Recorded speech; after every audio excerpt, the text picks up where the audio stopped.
Berada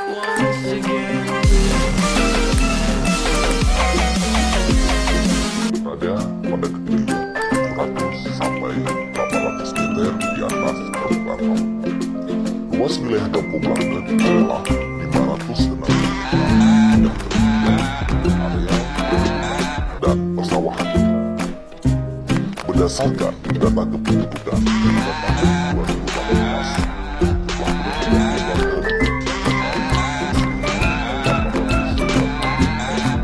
dengan jumlah kepala keluarga 585. Mayoritas mata pencaharian penduduk di sektor pertanian dan perkebunan.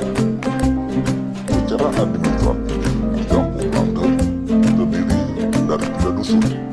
Dusun Alubade sebagai sentra persawahan, dusun Pidie sebagai pusat transaksi perekonomian masyarakat, dan dusun adalah sebagai sentra perkebunan dan perhutanan. Melihat potensi alam yang ada untuk mengimplementasikan dana desa, pemerintah Kampung Langgen melalui badan usaha milik kampung membuat unit usaha produksi dan kioskin siap saji yang dikemas secara modern dengan varian rasa Alamnya diproduksi dan diberikan.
Screaming out loud for what I want. See me running full speed at it.